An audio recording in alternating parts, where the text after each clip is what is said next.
Harga emas dunia bergerak stabil di level $4.487 Amerika Serikat per troy ounce, seiring pelaku pasar mencermati perkembangan konflik di Timur Tengah dan menantikan sejumlah data ekonomi Amerika Serikat. Pergerakan emas saat ini dipengaruhi harga minyak, imbal hasil obligasi, serta nilai tukar dolar se-Amerika Serikat.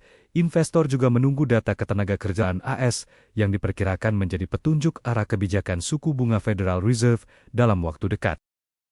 Harga minyak dunia naik ke level tertinggi dalam sepekan di tengah penantian pasar terhadap keputusan Iran atas proposal kesepakatan dengan Amerika Serikat. Minyak Brent ditutup di $96 AS per barel, sementara WTI mencapai $93,76 AS per barel. Kenaikan harga dipicu ketidakpastian geopolitik serta masih terganggunya distribusi energi global melalui Selat Hormuz. Menteri Luar Negeri Amerika Serikat menyatakan rencana Israel untuk menguasai sekitar 70% wilayah Gaza bukan bagian dari usulan kesepakatan yang tengah dibahas dengan Hamas. Pernyataan ini muncul di tengah upaya mediasi gencatan senjata dan pembebasan sandera yang masih berlangsung. Washington menegaskan, fokus utama negosiasi saat ini adalah penghentian konflik, penyaluran bantuan kemanusiaan, dan tercapainya kesepakatan yang dapat diterima kedua belah pihak. Perserikatan Bangsa-Bangsa atau PBB menyampaikan keprihatinan mendalam atas meningkatnya eskalasi konflik di Lebanon Selatan. PBB memperingatkan bahwa memburuknya situasi keamanan berisiko menimbulkan lebih banyak korban sipil, serta memperparah krisis kemanusiaan di wilayah tersebut. Organisasi dunia itu juga mendesak semua pihak untuk menahan diri, menghormati hukum internasional, dan mengupayakan langkah-langkah diplomatik guna mencegah meluasnya konflik. Iran mengecam serangan terhadap sebuah sekolah putri di wilayah LPR dan menyebutnya sebagai kejahatan perang. Teheran menegaskan bahwa fasilitas pendidikan sipil tidak boleh menjadi target serangan dalam konflik bersenjata. Iran juga mendesak dilakukannya penyelidikan independen guna mengungkap pihak yang bertanggung jawab atas insiden tersebut.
Pemirsa, Indonesia mendorong penguatan konektivitas infrastruktur antar negara ASEAN.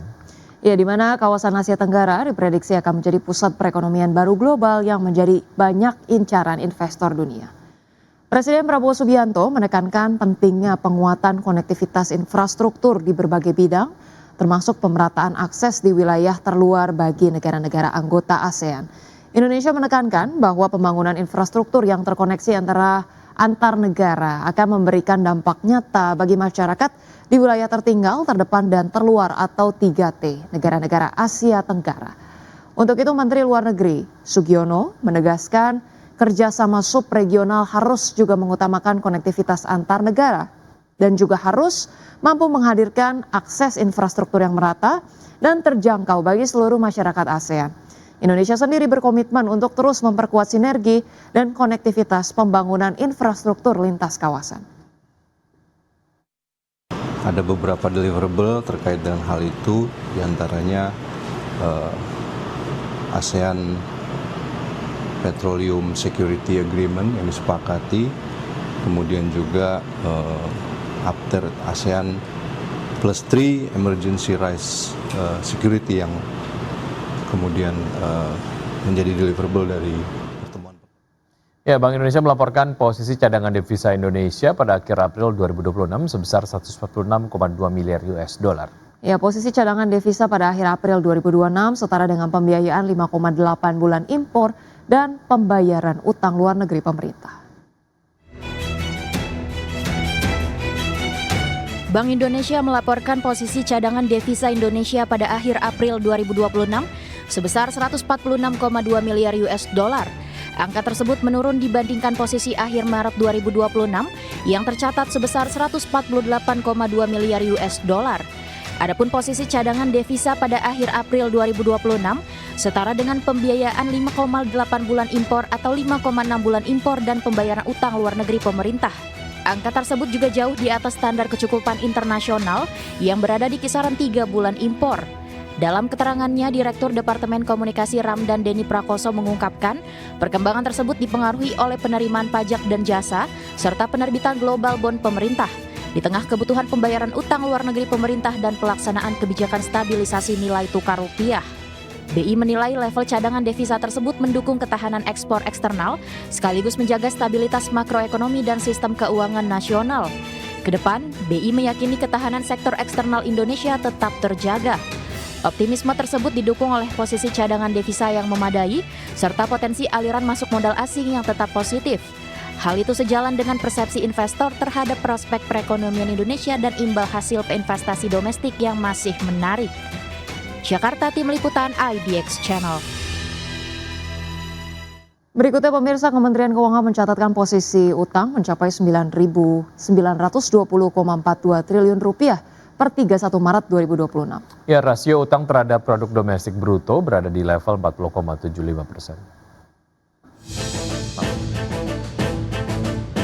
Direktorat Jenderal Pengelolaan Pembiayaan dan Risiko Kementerian Keuangan mencatat posisi utang mencapai 9.920,42 triliun rupiah per 31 Maret 2026. Dari total tersebut, mayoritas utang masih berasal dari penerbitan surat berharga negara yang mencapai 8.652,89 triliun rupiah atau sekitar 87,22% dari total utang pemerintah. Sementara itu, komponen peminjaman tercatat sebesar 1.267,52 triliun rupiah. Data tersebut menunjukkan struktur pembiayaan pemerintah masih bertumpu pada instrumen pasar keuangan domestik melalui penerbitan obligasi negara. Berdasarkan data yang resmi DJPPR, Kementerian Keuangan, rasio utang terhadap produk domestik bruto berada di level 40,75%. Angka tersebut masih berada di bawah batas maksimal rasio utang yang diatur dalam Undang-Undang Keuangan Negara sebesar 60% terhadap PDB.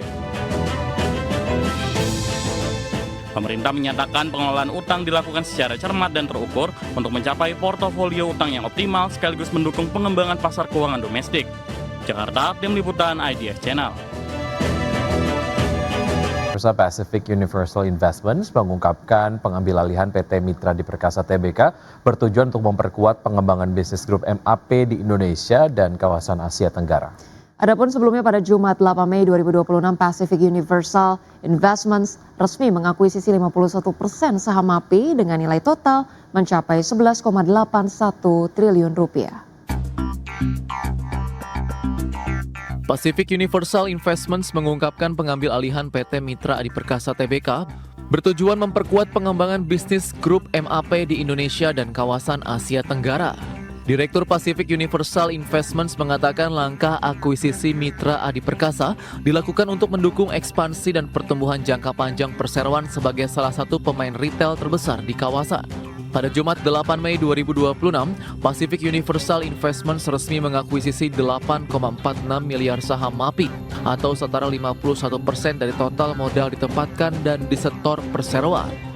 Saham tersebut dibeli dari PT Satya Mulia Gema Gemilang dengan harga Rp1.395 per saham atau senilai total Rp11,81 triliun. Dengan rampungnya transaksi tersebut, Pacific resmi menjadi pengendali baru emiten retail gaya hidup tersebut. Pacific bersama afiliasi CFC Capital Partners juga akan menunjuk Samudra Investment dan Ocean Continuum untuk melaksanakan penawaran tender wajib atas saham publik MAPI. Harga penawaran tender wajib tersebut ditetapkan sebesar Rp1.550 per saham sesuai ketentuan yang berlaku di pasar modal. Aksi pergantian pemegang saham pengendali MAPI terjadi di tengah kinerja mentereng grup MAP. Pada kuartal 1 2026, PT Mitra Adi Perkasa Tbk mencatat pertumbuhan pendapatan 32,04% secara tahunan menjadi Rp12,29 triliun. Di sisi bottom line, laba bersih perseroan naik 32,98% menjadi Rp628,04 miliar. Berbagai sumber IDX Channel. Ya, pemirsa, PT Itsek Asia Tbk akan melakukan pemecahan nilai nominal saham atau stock split dengan rasio 1:2 sehingga nilai nominal saham berubah dari Rp25 per saham menjadi Rp12,5 per saham.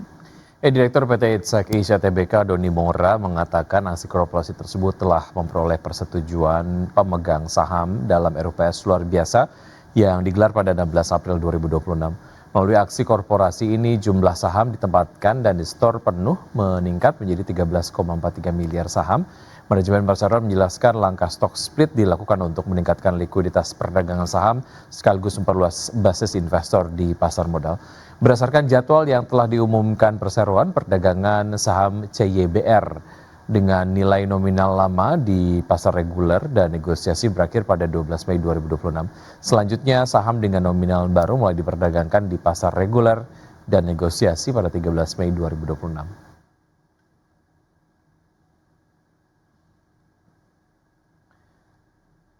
PT Panca Budi Idaman Tbk memutuskan membagikan dividen tunai sebesar Rp397,5 miliar dari laba bersih tahun buku 2025. Ya, meski kinerja laba dan penjualan mengalami penurunan, perseroan tetap optimistis menatap tahun 2026 dengan target pertumbuhan pendapatan dan profitabilitas yang lebih baik.